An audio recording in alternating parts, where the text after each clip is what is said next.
pessoal, tudo bem? Para quem ainda não me conhece, meu nome é Elaine, sou professora de História e no vídeo de hoje nós vamos continuar a falar sobre a ascensão dos regimes fascistas na Europa. No vídeo passado nós falamos sobre as características dos regimes fascistas, os princípios, né? E também quando e onde ele surgiu na Itália.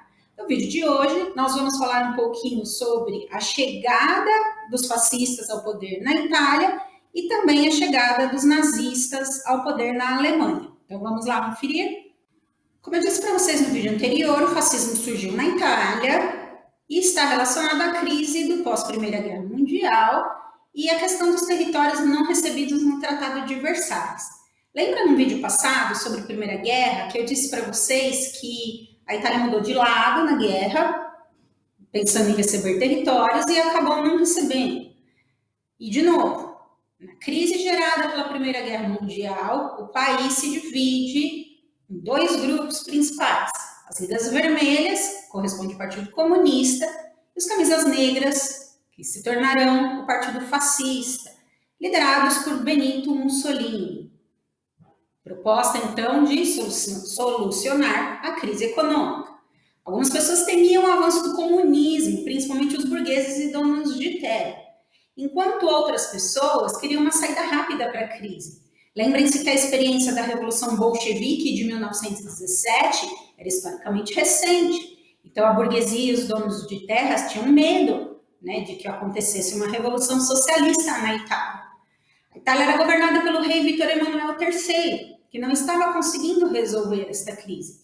E aí, em 1922, fascistas de diversas partes da Itália chegaram até Roma e lá fizeram um movimento que marca a chegada do Mussolini ao poder, que é a Marcha sobre Roma.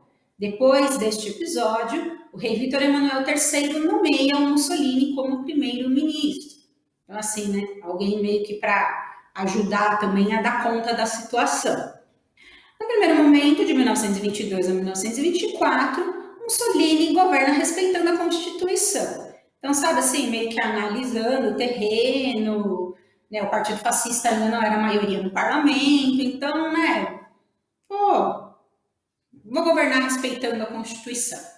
A partir de 1924, quando o Partido Fascista ganha a maioria das cadeiras no parlamento, Mussolini passa a governar por meio de decretos, então suspende a Constituição e passa a ser o Duce, palavra que significa guia, condutor da Itália, que vai conduzir a Itália aos momentos de glórias perdidas. Vai começar uma política de perseguição aos opositores, censura à imprensa, controle dos sindicatos, e vai fazer com a Igreja Católica um acordo chamado Tratado de Latrão de 1929, acordo esse que dá autonomia ao Estado do Vaticano. Estado do Vaticano, que é um país que fica dentro do território de Roma. E essa autonomia o clero já queria há muito tempo. E aí Mussolini assina este acordo com o Papa e acaba recebendo o apoio do clero italiano. Em relação à economia, Mussolini empreende uma política de intervenção, né, do Estado, principalmente uma política de obras públicas para gerar empregos. E aí a economia italiana estava se recuperando, como toda a Europa, só que aí veio a crise de 29 e a situação piora novamente. E o Mussolini vai resolver o problema econômico da crise de 29, gerando empregos na indústria bélica, ou seja, na indústria de armas. E com isso ele já resolve dois problemas de uma vez só. Além de gerar empregos, ele acaba produzindo armas que o país vai precisar para a guerra. Bom, falamos um pouquinho então sobre o fascismo italiano. Vamos agora falar sobre as características do nazismo alemão. Voltaremos à Primeira Guerra Mundial, na verdade ao final dela. De todos os países europeus que enfrentaram a crise do pós-Primeira Guerra, a Alemanha foi a que mais sofreu devido às consequências do Tratado de Versalhes. Lembrem-se que os alemães perderam colônias e uma série de outras perdas que fez com que a economia do país ficasse arruinada. O desemprego e a hiperinflação eram uma coisa assim assustadora. E, de novo, momentos de graves crises surgem dois grupos políticos. A Liga Spartacus, que se tornará depois o Partido Comunista, e o Partido Nazista, que é o Partido Nacional Socialista dos Trabalhadores Alemães. Antes de continuarmos a falar sobre essa questão histórica do pós-Primeira Guerra, vou falar um pouquinho para vocês sobre essa sigla, o Partido Nazista, o que significa a palavra nazismo. Cuidado, gente, o termo nacional-socialismo, que dá origem ao termo nazismo, ele tem sido confundido, né, atualmente. Muitas pessoas dizem que o nazismo é de esquerda, mas ele não é um regime de esquerda. E muitos tendem a fazer essa confusão justamente por conta da palavra socialismo, né, do nome do partido. Na verdade, é assim, é uma tentativa de redefinição nacionalista do conceito de socialismo. Então, o nacional-socialismo, o nazismo, ele seria uma alternativa ao socialismo marxista e também é uma alternativa ao capitalismo de livre mercado. Então, nós teríamos, nesse conceito, o socialismo marxista, que influenciou a Revolução Bolchevique de outubro de 17, o capitalismo de livre mercado, que levou os Estados Unidos à crise de 29, que é considerada a maior crise do capitalismo mundial, e no meio termo, o nacional-socialismo. O nazismo, ele rejeita tanto o conceito de luta de classes do marxismo, e ele atende também, ele defende, melhor dizendo, a propriedade privada dos alemães. Então, assim, não é uma teoria de esquerda, como é considerado o socialismo. Nas palavras do próprio Hitler, em discursos que ele fez, ele mesmo dizia que o nazismo era um regime de direita. Então, cuidado com isso. Então, na verdade, era uma alternativa tanto ao socialismo como ao capitalismo de livre mercado. Bom, feita essa explicação, então, sobre o termo nazismo, continuemos aí na história da Alemanha. No ano de 1923, os nazistas tentam tomar o poder no chamado Putsch de Munique. A palavra Putsch significa golpe. Os nazistas são presos, o plano não deu certo, Hitler entre eles foi preso, ele foi condenado à prisão, 5 anos de prisão, em 1924, só que depois de 6 meses de prisão ele acabou sendo anistiado, acabou sendo perdoado. Foi na prisão que ele começou a escrever o livro dele, né, que tem todas as ideias, né, aí que ele propagou durante o período em que ele esteve no poder. Entre os anos de 1923 e 1929, a economia alemã se recupera, assim como toda a economia europeia. Muito lentamente, com muitas dificuldades, mas se recupera. E aí, quando as economias vão se recuperando, esses grupos extremos, como os nazistas, perdem força. Só que aí vem a crise de 29. E toda aquela economia frágil da Europa que estava começando a se recuperar, leva um duro golpe. E a crise de 29 acaba servindo como um combustível para que os nazistas ganhem força novamente. Com essa crise, a situação não só da Alemanha, mas do mundo todo volta a se agravar, muitas empresas vão à falência, o desemprego aumenta bastante e a burguesia alemã começa a apoiar os nazistas, apoiar financeiramente, inclusive, com medo de alguma experiência socialista, né, que entre em curso na Alemanha. No ano de 1932, os nazistas elegeram 44% do parlamento. Então, os nazistas chegaram ao poder pelo voto. Cuidado! Pelo voto, porque eles estavam prometendo uma solução para a crise econômica. Não podemos também nos esquecer e generalizar e dizer que todo o povo alemão concordava com todas aquelas coisas que o Hitler fez e que a gente ainda vai falar.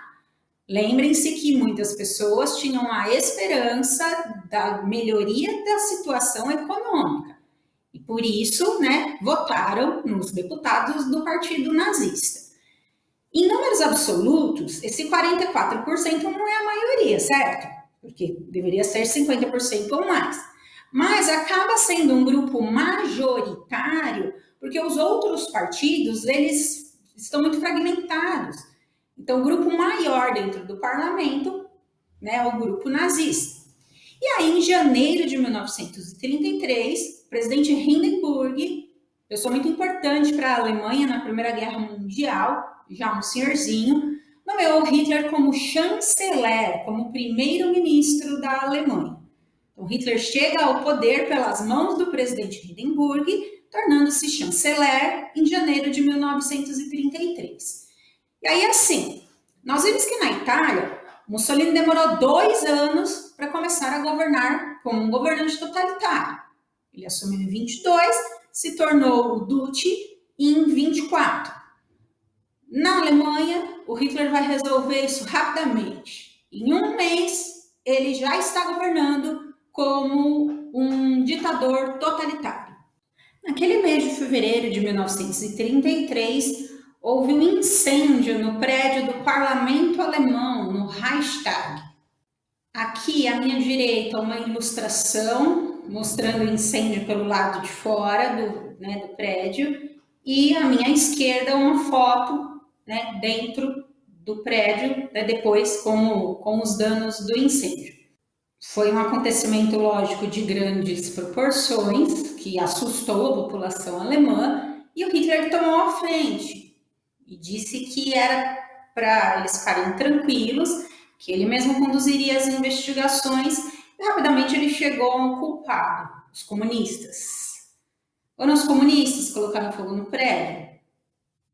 Não, mas esse era o pretexto para que ele implantasse um governo totalitário. Então, assim, população alemã, estou protegendo vocês do perigo comunista. É hora de agora tomar medidas, né, mais severas, porque a Alemanha está sofrendo com a ameaça comunista. Ele passou a perseguir os opositores, dissolveu todos os outros partidos, então só podia existir o partido nazista, e afastou todos aqueles que ele não considerava leais ao nazismo.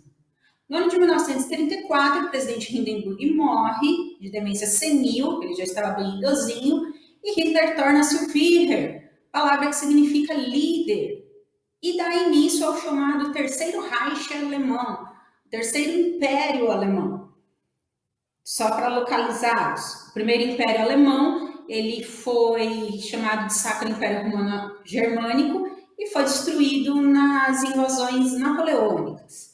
O Segundo Reich durou de 1871, quando a Alemanha se unifica, e terminou com a derrota alemã na Primeira Guerra Mundial. E o Terceiro Reich teria início, então, em 1934, e, segundo Hitler, duraria 1000 anos esse novo Império Alemão. E aí, como eu citei para vocês no vídeo passado, a propaganda nazista foi muito bem elaborada. Não no assunto, tá? Não é disso que eu estou falando. Foi montado um ministério da propaganda que usava jornais, rádio, música, filmes, outdoors, e foi instituído um verdadeiro culto à personalidade do Hitler, que se mostrava como um pai carinhoso, mas ao mesmo tempo enérgico dos alemães. Então, assim, eu me preocupo com os alemães, com a população alemã, mas assim como um pai, às vezes eu preciso tomar medidas mais enérgicas. E esse Ministério da Propaganda ficou nas mãos de Joseph Goebbels, que era um dos homens de confiança do Hitler. As propagandas se espalharam rapidamente e eu digo que foi muito bem estruturado porque realmente eles levaram a sério essa questão e conseguiram fazer tudo aquilo que eles pretendiam, que é passar essa imagem do governante como se ele fosse praticamente um ser divino. E os alemães montaram esse esquema muito bem montado. De novo, não é o assunto a gente discute, mas sim a forma, a estrutura como essa propaganda foi montada. Espero que você tenha gostado do vídeo, que tenha esclarecido as suas dúvidas. Caso você queira deixar um comentário com alguma indicação de filme sobre o fascismo ou o nazismo, eu agradeço também, porque lembrem-se que nós temos aí, né, uma extensa lista de filmes sobre o assunto. Eu vou deixar como tela final parte 1 do vídeo, caso você ainda não tenha assistido ou tenha ficado com alguma dúvida. E no próximo vídeo a gente termina falando um pouco mais das características do nazismo alemão. Então, muito obrigada a todos que me assistiram até aqui. Não se esqueçam de curtir, compartilhar o vídeo, se inscrever no canal também e ativar o sininho para não perder nenhuma notificação. Eu vejo vocês no próximo vídeo então. Tchau, até mais!